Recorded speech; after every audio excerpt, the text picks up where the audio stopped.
दोस्तों नमस्कार। दोस्तों मैं राकेश पारीक। लोकसभा चुनाव के प्रथम फेज के लिए एक सप्ताह का समय शेष रह चुका है।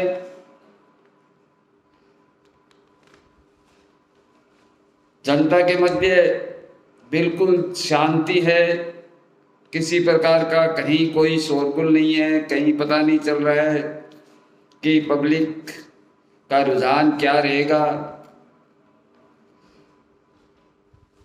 सच कहूं तो यूं लगता है जैसे किसी भारी तबाही या चक्रवात के आने से पूर्व जो समुद्र में शांति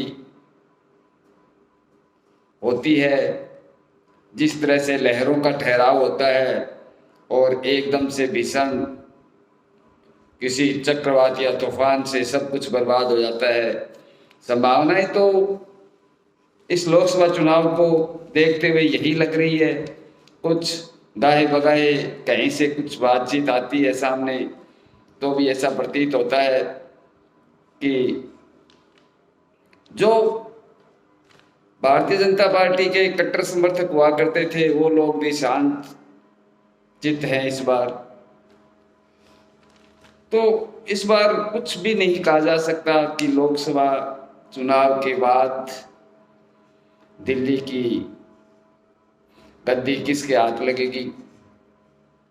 हाँ, एक बात है, बीजेपी में सभी जगह मोदी जी के नाम पे वोट मांगा जा रहा है। मोदी जी समय कई सभाओं में बोल चुके हैं कि फला उम्मीदवार को मैंने भेजा है, आप इस उम्मीदवार को वोट कीजिए। तो कुल मिलाकर जो लोकसभा में चुनाव लड़ रहे हैं भारतीय जनता पार्टी की तरफ से, वो उम्मीदवार स्वयं बोल रहे हैं कि आप मोदी जी के नाम पे वोट कीजिए। यह एक तरह का और कॉन्फिडेंस भारतीय जनता पार्टी के कार्यकर्ताओं में घर कर गया है, उनके उम्मीदवारों में घर कर गया है। तो कहीं ऐसा नहीं हो कि यह और कॉन्फिडेंस भारतीय जनता पार्टी को पतन की ओर ले जाए। दूसरी तरफ बात करें तो कांग्रेस के पास ना ही तो कोई स्टार नेता दिखाई दे रहा है, ना उनकी तरफ से कोई बाहरी राज्यों से प्रचार के लिए कोई टीम आ रही है। हाँ, एक दो नेताओं को छोड़ दिया जाए तो इसके अलावा जिस राज्य में चुनाव हो रहे हैं उस राज्य के ही प्रमुख जो नेता हैं वो ही अपने उम्मीदवारों की तरफ से प्रचार प्रसार कर रहे हैं। पैसे की कमी है, कांग्रेस के पास इस बार पैसा नहीं है। जैसे अभी आईटी विभाग द्वारा उनके खातों पर रोक लगा दी गई थी, इस वजह से भी उनके पास पैसे की कमी है। और स्पष्ट रूप से दिखाई भी दे रहा है कि कहीं कोई विज्ञापन नहीं चल रहे हैं, कोई एड नहीं चल रहे हैं, कोई झंडे बैनर नहीं दिखाई दे रहे हैं। तो कहीं इसका भी असर संपत्ति के रूप में पैदा हो सकता है कांग्रेस की तरफ कि बेचारी इतनी पुरानी पार्टी थी और आज ये पैसे को मोहताज है, ऐसा भी हो सकता है।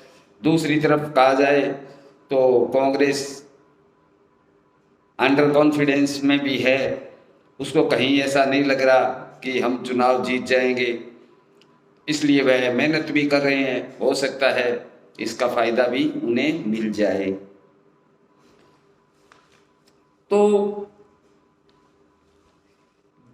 एक बात और, प्रत्येक चुनाव में कांग्रेस पार्टी या अन्य जो विरोधी दल भारतीय जनता पार्टी के हुआ करते हैं उनकी तरफ से अपने भाषणों में कुछ न कुछ ऐसे शब्द बोल दिए जाते हैं जिससे भारतीय जनता पार्टी के बड़े नेता राई का पहाड़ बनाने में माहिर हैं और बना लिया करते हैं, और पूरा चुनाव उन्हीं दो चार शब्दों पे लड़ा जाता है।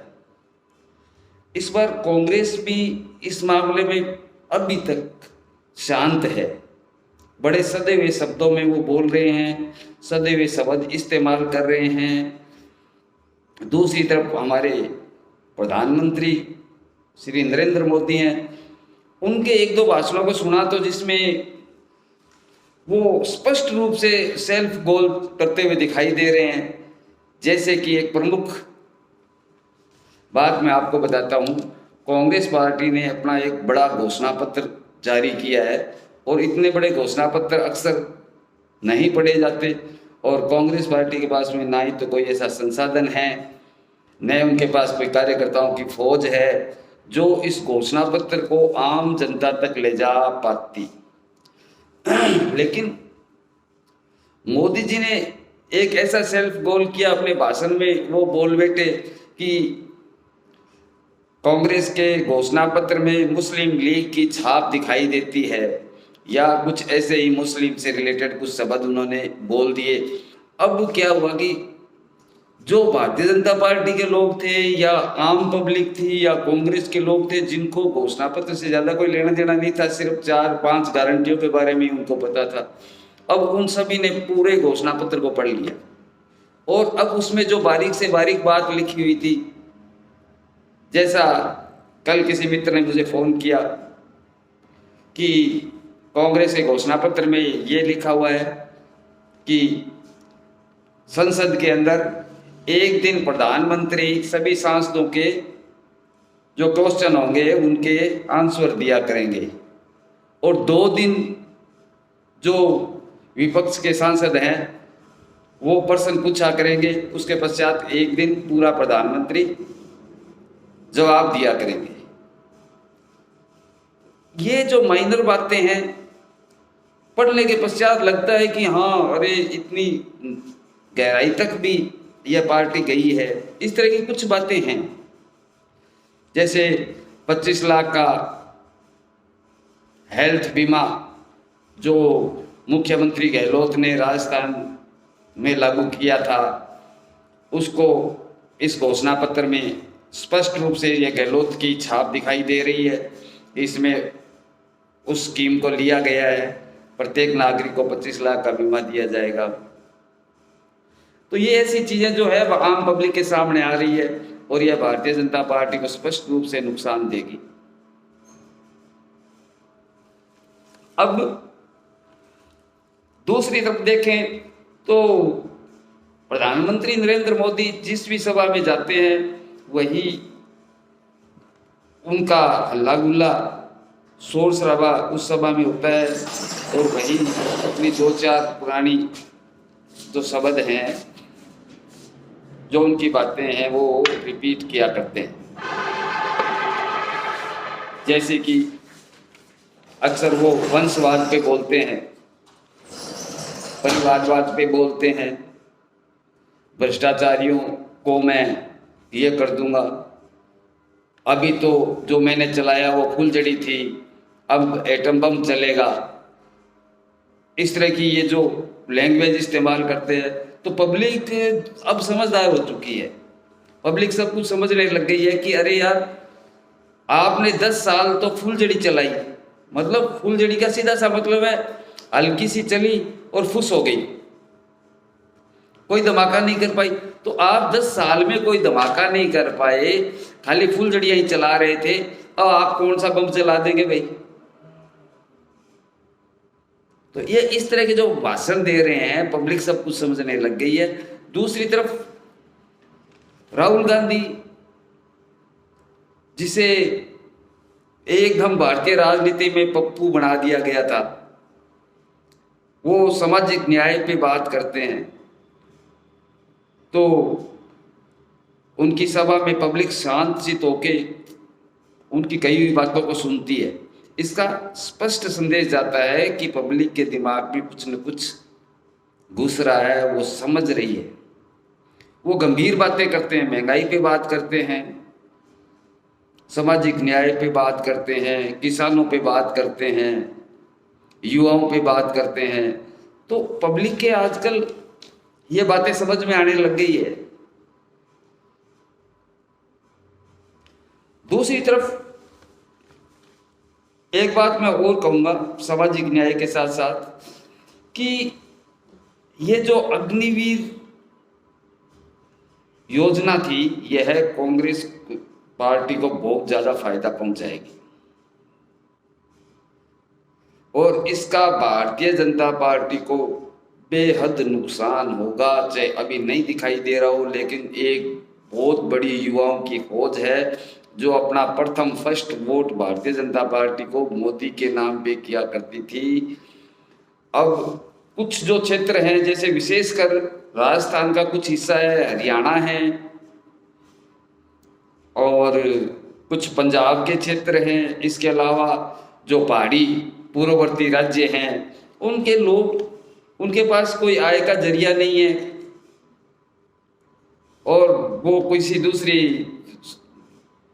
सर्विस में जाने के बजाय सेना में जाना पसंद करते हैं और सेना में जाकर क्या करेंगे, 4 साल प्लस 15-20 लाख रुपए मिल जाएंगे उनको। इसके पश्चात वो शादी वाले समय रिटायर हो जाएंगे। तो अब उन लोगों के पास कोई मुद्दा बचा ही नहीं। राजस्थान में कुछ जो टिब्बाग्रस्त क्षेत्र हैं, चूरू, झुंझुनू इत्यादि, वहां वो या तो खेती करें या सेना में जाते थे। सेना में अब बैन की तरह बैन ही हो गया एक तरह से। अब जो दूसरी तरफ जो गोरखा है, पहाड़ी क्षेत्र के जो लोग हैं, वो सेना में जाया करते थे। अब उन लोगों ने चाइना की तरफ मुंह कर लिया है, वो टूट रही है क्योंकि यहाँ तो नौकरी है नहीं। तो सीधा सा ये इसका असर काफी रहेगा चुनावों के अंदर। दूसरा किसानों का मुद्दा है, किसान आंदोलन पंजाब में, हरियाणा में, राजस्थान के कुछ हिस्से में, पश्चिमी यूपी में यह भी अपना असर दिखाएगा। भारतीय जनता पार्टी को इसका बहुत ज़्यादा खामियाजा भुगतना पड़ेगा, यह भी क्लियर है। तीसरी जो चीज़ है, जो शिक्षित राज्य हैं, पढ़े लिखे राज्य हैं, जहाँ की पब्लिक 90% पढ़ी हुई है, उनमें इलेक्टोरल बॉन्ड से जो चंदा भारतीय जनता पार्टी के द्वारा लिया गया है, लिस्टों में दिखाया जा रहा है कि फलां की गिरफ्तारी हुई, ये चंदा लिया और इस प्रकार से भारतीय जनता पार्टी के अकाउंट में गया। यह चीज भी असर करेगी। केजरीवाल की, शिबू सोरेन की गिरफ्तारी है, यह भी अपना असर करेगी। कुल मिलाकर कांग्रेस पार्टी को बैठे बिठाए अच्छे खासे मुद्दे मिल चुके हैं और कांग्रेस पार्टी को इस बार मुझे नहीं लगता कि कोई ज्यादा प्रयास करने पड़ रहे हैं और पब्लिक का झुकाव कांग्रेस पार्टी की तरफ कुछ कुछ है। अब पूर्ण रूप से ये नहीं कहा जा सकता कि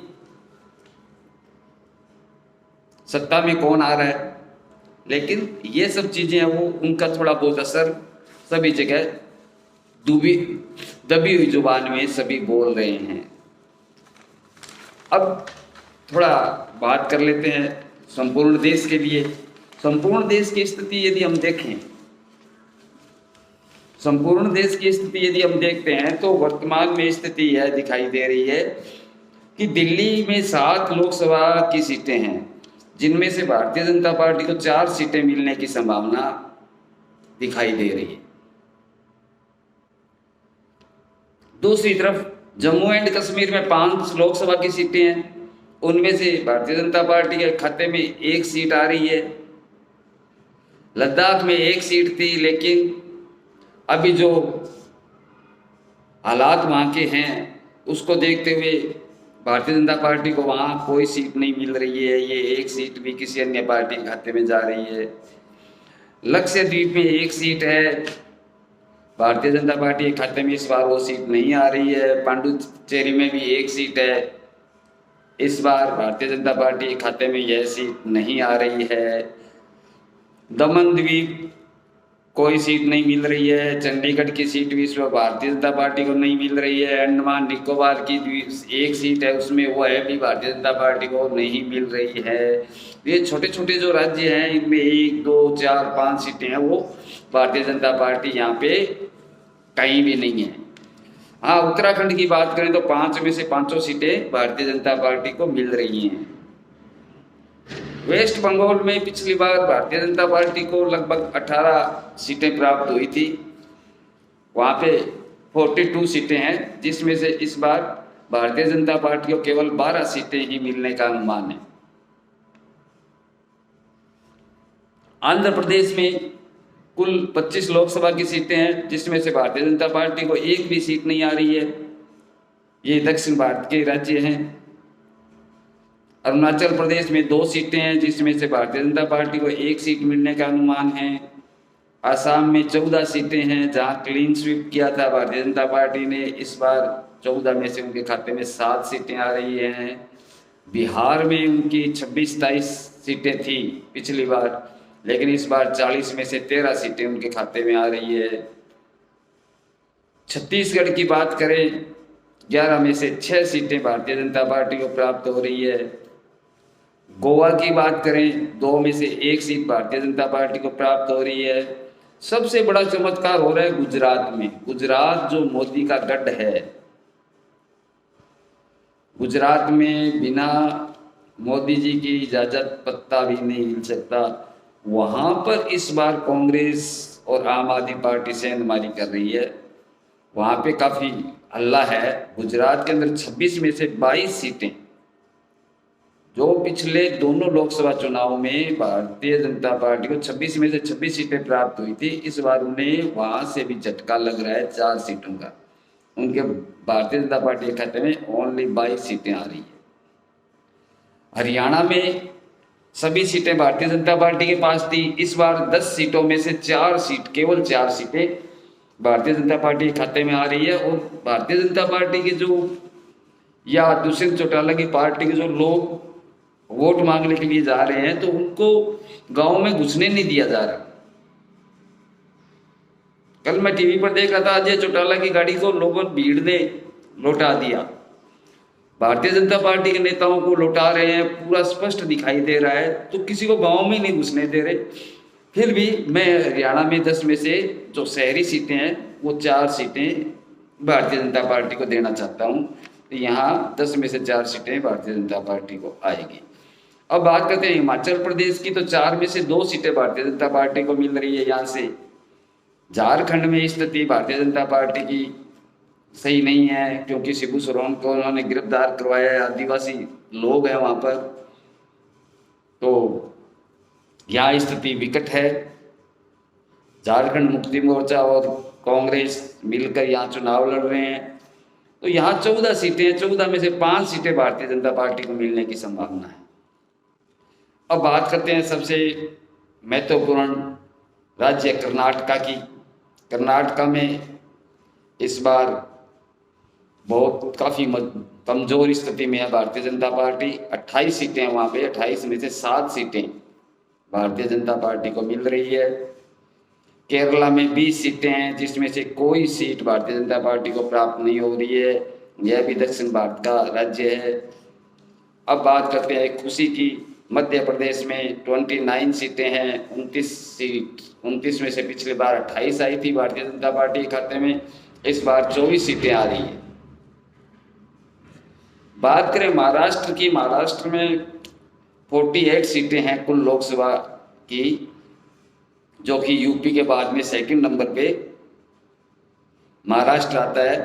यहाँ पे केवल 12 सीटें भारतीय जनता पार्टी को मिलती हुई दिखाई दे रही है।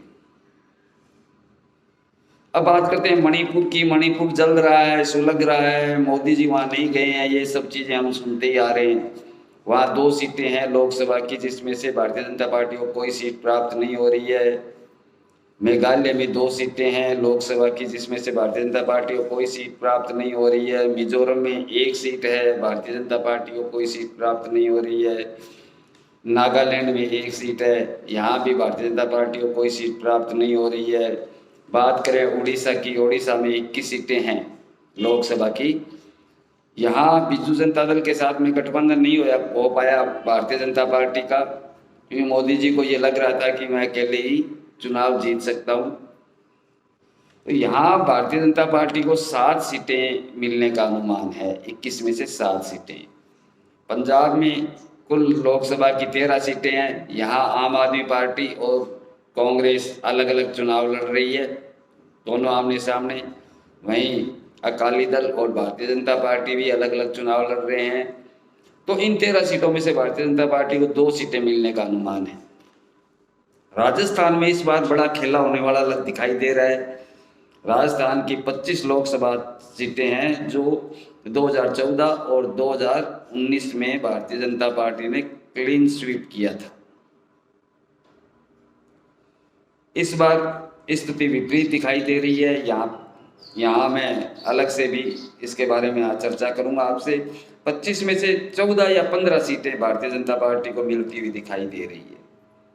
सिक्किम में 1 सीट है, भारतीय जनता पार्टी को कोई सीट नहीं मिल रही। तमिलनाडु में 39 सीटें हैं, इसमें से भारतीय जनता पार्टी को एक भी सीट नहीं मिल रही, यह भी दक्षिण भारत का राज्य है। तेलंगाना 17 सीटें हैं, तेलंगाना में 1 सीट भारतीय जनता पार्टी को मिलने की संभावना है। हाँ, त्रिपुरा में 2 सीटें हैं, त्रिपुरा में 2 में से दोनों सीटें भारतीय जनता पार्टी को मिलने की संभावना दिखाई दे रही है। अब टोटल हम बात करें, 272 सीटों का बहुमत के लिए आंकड़ा चाहिए। अभी भारतीय जनता पार्टी को 213 सीटें स्वयं के बलबूते 213 सीटें प्राप्त हो रही है। इसके अलावा 30 से 35 सीटें उनके सहयोगी दलों को मिल रही है, तो 247 सीटें भारतीय जनता पार्टी पहुंच पा रही है अपने सहयोगी दलों के साथ में। कुल मिलाकर चर्चा करें तो 250 सीटें हम मान सकते हैं। धन्यवाद।